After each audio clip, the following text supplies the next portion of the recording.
Coucou les bouts de chou! Et si on lisait une histoire? Aujourd'hui, je vous propose une histoire Winnie l'ourson qui s'intitule Winnie l'ourson et l'arbre à miel. Mais avant de commencer, n'hésitez pas à vous abonner. Par un beau matin d'été, dans sa petite maison au cœur de la forêt des rêves bleus, Winnie l'ourson fait de la gymnastique. Pfff, c'est dur! Il tire sur ses bras et touche le bout de ses pieds 1, 2, 3 fois. Il faut que je pense à faire ça au moins 1 fois par semaine, si je ne veux pas grossir, se dit le gros petit ours. Tous ces exercices m'ont donné faim. Il court vers le placard à miel, attrape le dernier pot, ouvre grand la bouche, mais rien, pas une goutte de miel. Le pot est vide, nettoyé. Et Winnie reste là, tout dépité. Mais qui fait bzzz à la fenêtre? C'est une abeille. Et les abeilles ne font-elles pas du miel? Avec un grand sourire, Winnie sort en courant et se met à suivre l'abeille à travers la forêt des rêves bleus. Il la suit au plus profond de la forêt des rêves bleus, jusqu'à un arbre creux. Et l'abeille disparaît dans un trou, tout en haut de l'arbre. Ni une ni deux, Winnie, qui sent déjà le goût du miel, se lance à l'assaut de l'arbre. Jusqu'à une branche, juste à côté du trou. On n'a jamais vu un ours s'inquiéter de quelques abeilles. Mais là, c'est tout un essaim qui fonce droit sur Winnie, lequel perd l'équilibre, et tombe la tête la première dans un buisson au pied de l'arbre. « Aïe, ma tête !» s'écrie-t-il. « Je vois des étoiles en plein jour !» Juste à ce moment, lui parvient une voix joyeuse. C'est Jean-Christophe, son ami. « Winnie, regarde mon nouveau ballon !»« Oh, qu'il est beau !» dit Winnie. « Tu me le prêtes 1 minute ?» Car notre ourson malin a un plan. D'abord, il se roule dans une flaque de boue. Et puis, sous les yeux stupéfaits de Jean-Christophe, il s'envole, accroché au ballon, jusqu'à la ruche. Avec ce camouflage, les abeilles croiront que je suis un petit nuage tout noir de pluie, se dit Winnie avec entrain. Il réussit à ramasser une pleine poignée de beau miel doré.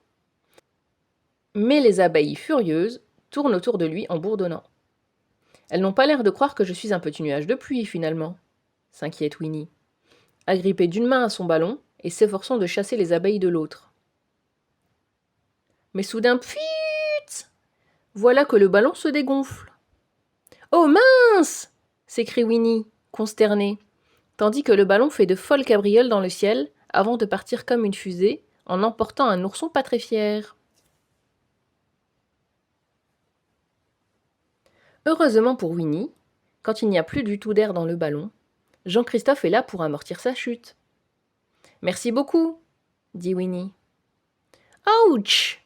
répond simplement son ami, sous le choc. Puis Jean-Christophe rentre chez lui, et Winnie reste là à réfléchir. « Oh, que j'ai faim! J'ai trop faim! Peut-être que mon ami Coco Lapin a du miel. » L'instant d'après, il est devant le terrier de Coco Lapin. « J'arrive à temps pour déjeuner ?» demande-t-il quand la porte s'ouvre. « Bien sûr, Winnie. Entre donc, » répond Coco Lapin, pas plus ravi que ça.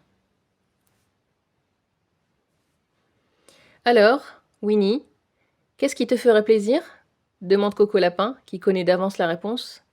« Ben, pourquoi pas des tartines de miel ?» suggère Winnie, d'un air engageant. « Mais sans le pain !» En un clin d'œil, Winnie a englouti tout le miel à la ronde. « Ça ira ?» demande Coco Lapin, en fixant d'un œil noir l'ourson glouton. « Tu es sûr que tu n'en veux plus ?»« Oh non !» dit Winnie. « À moins que... il y en ait encore ?»« Plus une goutte !» répond Coco Lapin précipitamment. « Bon, alors je vais peut-être rentrer, » dit Winnie, en frottant son gros petit ventre tendu comme un tambour. « Merci pour la dînette, Coco Lapin. » Mais quand il va pour sortir du terrier, Winnie reste coincé par le milieu, la tête dehors, les pieds dedans. Et il essaye de sortir, et il essaye de rentrer, mais il a beau se tortiller, il est coincé. Malgré tous ses efforts, Winnie n'arrive pas à s'extirper de là, ni dans un sens, ni dans l'autre. « Arrête ce cirque, Winnie !» dit Coco Lapin. « Je ne t'ai pas invité à passer la nuit. »« C'est ta porte !» répond la voix de Winnie de l'extérieur. « Elle a rétréci pendant qu'on déjeunait. »« N'importe quoi !» crie Coco Lapin, très fâché. « Tu as trop mangé, c'est tout. » Et il sort en courant par la porte de derrière pour aller tirer Winnie par les bras. Mais l'ourson est coincé et bien coincé. « Attends-moi là !» dit Coco Lapin. « Je vais chercher Jean-Christophe. » Comme si j'allais m'en aller, marmonne Winnie en regardant son ami s'éloigner. Alors il pense au ballon de Jean-Christophe. Comme il a rétréci en perdant son air, et il se met à souffler de l'air dans l'espoir de rétrécir. Mais il ne rétrécit pas un brin. « Tiens, voilà Maître Hibou, qui vient de se poser. »« Qu'est-ce que tu fais dans la porte de Coco Lapin ?» demande-t-il. « Tu es coincé ?»« Moi ? Pas du tout, » répond Winnie. « Je me repose. J'adore la vue qu'on a d'ici. » Mais on ne raconte pas des coups à Maître Hibou. « Taratata, dit-il. Tu es coincé comme un gros ourson dans un trou de lapin. Il va falloir un expert pour te sortir de là. »« Un expert ?» s'écrie Grignotin, qui vient de surgir. « On veut un expert ? C'est moi, Grignotin, expert en travaux souterrains. À mon avis, il n'y a qu'un seul moyen pour sortir Winnie de là. De la dynamite. » Winnie se recroqueville. « Es-tu fou ?» dit Maître Hibou. « De la dynamite ? Mais cela crèverait les oreilles de ce pauvre ourson. »« Bon, d'accord. Si vous changez d'avis, venez me chercher. Moi, j'aime quand ça fait boum. » Là-dessus, Coco Lapin revient, accompagné de Jean-Christophe. « Alors, Winnie, vilain patapouf, ta gourmandise t'a encore joué des tours ?» demande Jean-Christophe en riant. « Oh, dit Winnie d'une petite voix, je n'ai pas mangé tant que ça. » Jean-Christophe prend la patte de Winnie et se met à tirer, avec l'aide de Coco Lapin. Mais Winnie ne bouge pas d'un millimètre. « Bon, eh bien, la seule solution, c'est d'attendre que tu maigrisses, conclut Jean-Christophe. « S'il vous plaît, sortez-moi de là, supplie Winnie. J'ai trop faim. »« C'est ce qu'il faut, dit Jean-Christophe. Plus tu as faim, plus tu maigris. » En attendant que ce régime fasse son effet, Jean-Christophe distrait l'ourson en lui faisant la lecture, tandis que Maître Hibou lui fait des cours sur la gloutonnerie. Et que Grand Kangourou et Petit Kangourou lui apportent un foulard pour protéger sa tête du soleil. Mais Bourriquet, lui, n'est pas très réconfortant. « Mon pauvre Winnie, soupire-t-il, ça va prendre des mois avant que tu dégonfles assez pour sortir de là. » Pendant ce temps, dans sa maison, Coco Lapin commence à en avoir assez de voir le derrière de Winnie à la place de sa porte. Alors il décide de le décorer. D'abord, il dessine une tête sur ce gros derrière d'ourson. Puis, il y accroche des branches. Comme ça, on dirait un élan. Après quoi, il installe une planche sur les jambes de Winnie, et voilà une belle étagère pour poser des objets. Coco Lapin est en train d'admirer son œuvre, quand tout s'envole et lui retombe dessus. C'est un papillon, dehors, qui a fait éternuer Winnie, en lui chatouillant le nez. Quelques heures plus tard, tandis que le soleil baisse, Grignotin est de retour.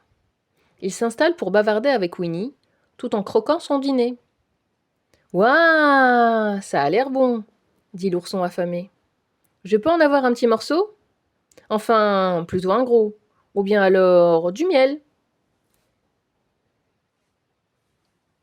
Mais au moment où Grignotin s'apprête à verser un peu de miel doré dans la bouche de Winnie, Coco Lapin surgit en brandissant un écriteau.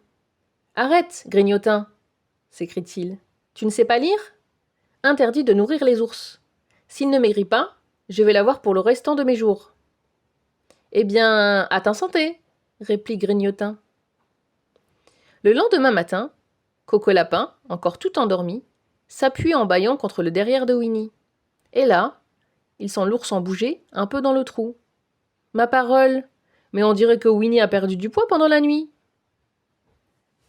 Et il se précipite par la porte de derrière pour aller chercher ses amis. « Vite, vite, venez !» vous allez vous mettre tous ensemble pour tirer Winnie, pendant que moi, je le pousse de l'intérieur. »